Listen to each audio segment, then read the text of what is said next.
Do you ever just sit there, have a puff of your pipe, and think to yourself, nah, we can do things differently?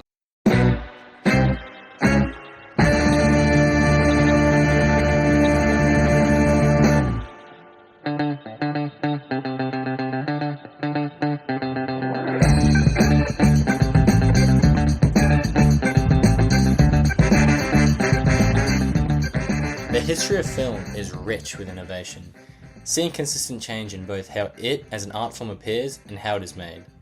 Perhaps, however, no such change is as clear or pertinent to cinema as that of the French New Wave of the late 1950s to the early 1960s. Born out of a certain frustration with rigid and perhaps even oppressive cinematic principles, a select few French film critics decided to make their own films. They did so with low budgets, and in spite of this, or perhaps because of this, they made some of the most successfully challenging, experimental, and socially relevant films, which in some regards remains true to this day. But before we can understand how the French New Wave shifted the medium, we must have a grasp of what cinema was like before. To get such an understanding, there are perhaps three sufficient dimensions we will explore: narrative, cinematography/editing, and material practicalities. Now, as a disclaimer, I should note that the binary between traditional and New Wave cinema I'm going to present is not totalizing, given that there would be examples of various forms of overlapping, but still, it should serve as a handy heuristic, showing a general historical trend. Additionally, I'll present an analysis of cinema by the philosopher Gilles Deleuze to further develop the thesis of this essay.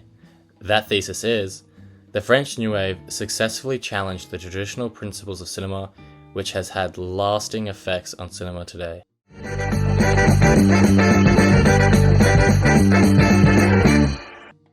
The difference in narrative structure might be the most discernible one in the French New Wave.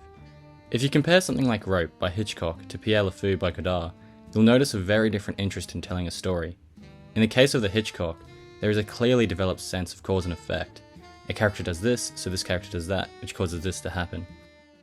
Pierre le Fou, on the other hand, isn't so particular on this causal relationship to tell a story. Rather, Godard opts to present a general premise and then expand outward with a series of loosely attached subplots, which often lead nowhere. This technique ostensibly appears at best pretentious and pointless, and at worst unwatchable and damaging.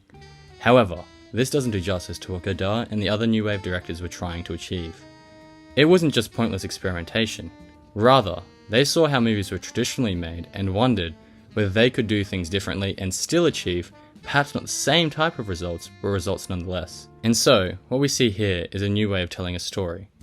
One that perhaps speaks to a different, more spontaneous, multiplicitous experience of life. And so it's not so much that it's a better way to tell a story necessarily, but that it is a sufficient and lively way to do so.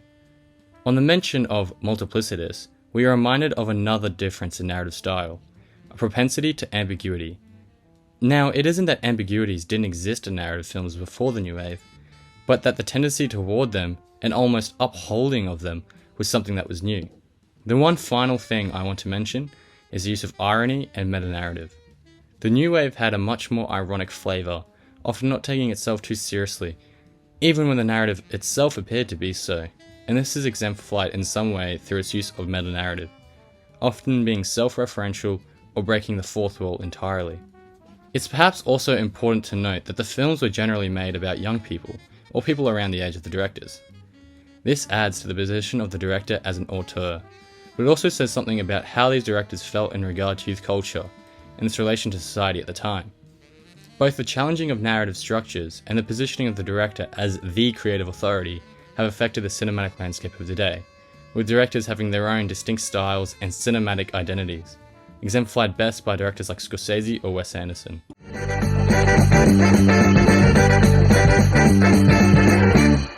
Having discussed cinematic identities, we can move on to cinematography and editing to see equally interesting differences in styles. First of all, the aesthetic of the sets are wildly different. In classic cinema, there is a much more studio feel to the design of the movies, whereas the French New Wave feels like it was shot out on the street, as if it was a documentary. And well, that's because it was. There's a consistent usage of handheld cameras, often shooting characters walking through France with a certain rough feel that you generally wouldn't find in traditional movies. Now, why they did this is likely due to a couple reasons, namely budget, which I'll discuss later, but also there is something this does artistically. It in some sense creates an interesting tension in which the film feels simultaneously real given its documentary flavourings, and then through its playful control of editing, has an ever-present sense of its nature as a fictional film. Often, they would also use long takes, which added to the documentary feel, but also worked to develop certain moods within the film. From an editing standpoint, there is a lot of experimentation, with different New Wave directors doing different things to each other. However, generally there is a unity to what they were doing, such that they can be explained together. A technique which today is commonplace, but at the time of the New Wave was a total departure, was the usage of jump cuts, which is simply a cut forward in time. This works in the cinematic code as audiences are capable of making inferences. For example, in Breathless, when Michelle is pulled over by a police officer and points his gun at the officer, the scene skips forward to show the man falling over. This, in combination with the gun sound effect, allows audiences to make the inference that Michelle shot him.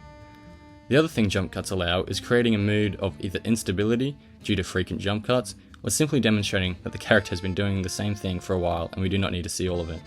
Having mentioned Scorsese in the previous section, here is a great time to bring him up. A part of Scorsese's film language is the jump cut, and it's a part of his identity as an auteur, employing the technique to more or less the same effect. Another editing technique used by the French New Wave is freeze frames, most notably used at the end of Truffaut's 400 Blows. The technique is also employed by Scorsese, interestingly enough, although for a different effect than 400 Blows. In the case of 400 Blows, the freeze frame finalizes a sense of concern for the main character Antoine and creates ambiguity. Scorsese often will use it for a more humorous or dramatizing effects with his narration. The French New Wave's challenging of traditional cinematic and editing principles is so vast that this analysis hardly scratches the surface. But, for the sake of time, and in the belief I have made my point, I'll leave it there, and I'll encourage you to do some more research into what they did differently in this regard.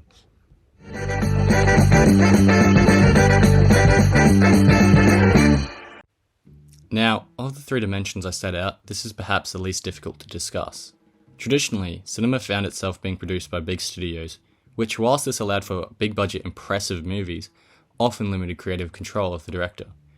It's no coincidence, then, that the people responsible for auteur theory were also the French film critics who were not fans of the big studio model.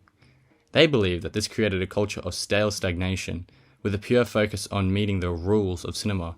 Hence, when they started creating their own movies, they didn't go to big studios, but made the movies themselves, and therefore had far more creative control to challenge cinematic conventions. This then allowed them to be truly the author of the film, the creative authority in its creation. This concept has continued its life today, even with big studios still dominating the industry. In general discourse, people assume the director to be the creative authority, although, of course, this isn't always true. For example, with MCU movies, which all have the same cinematic flavour, despite having different directors. In any case, it is clear, firstly, that the French New Wave allowed for directors to have an increased position in the creative hierarchy, but also demonstrated that movies could be made independently with smaller budgets.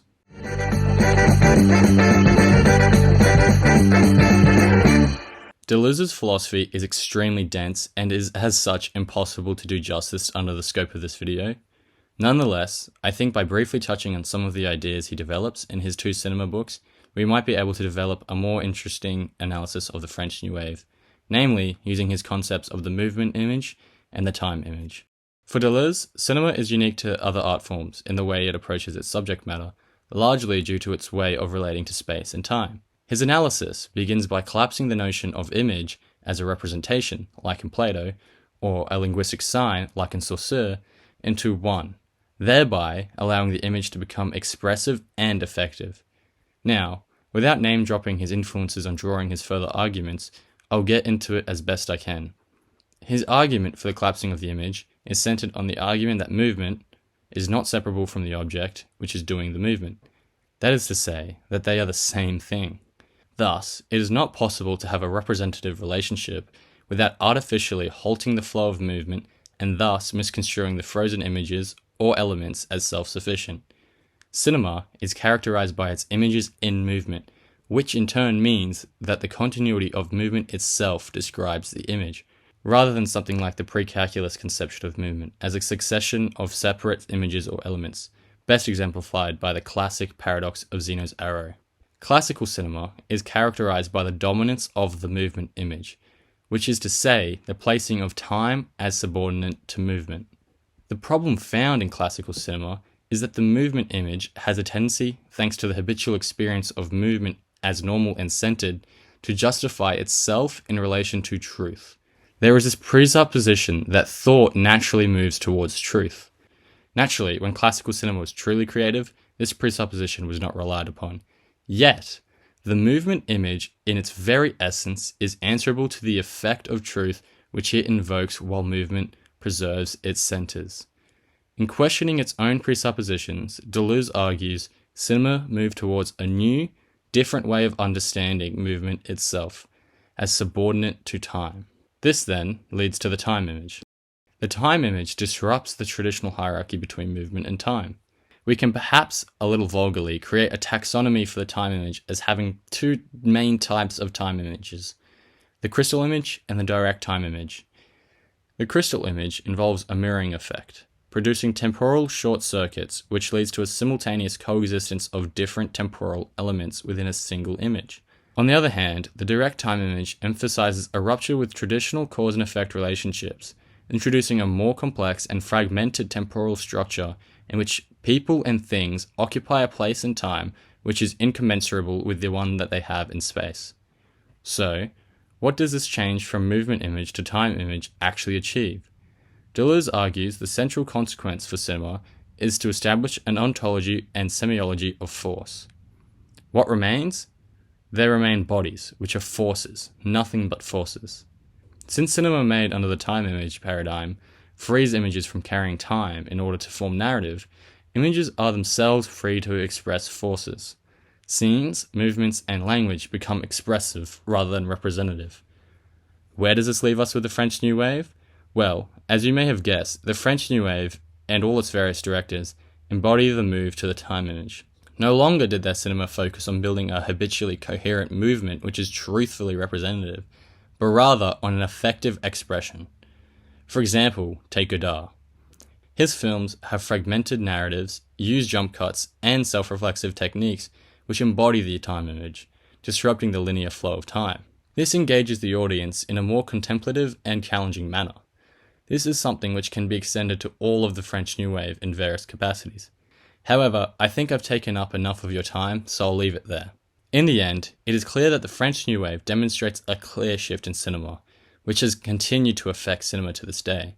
This is substantiated by their challenging of traditional principles in areas such as narrative, cinematography and editing, and material practicalities.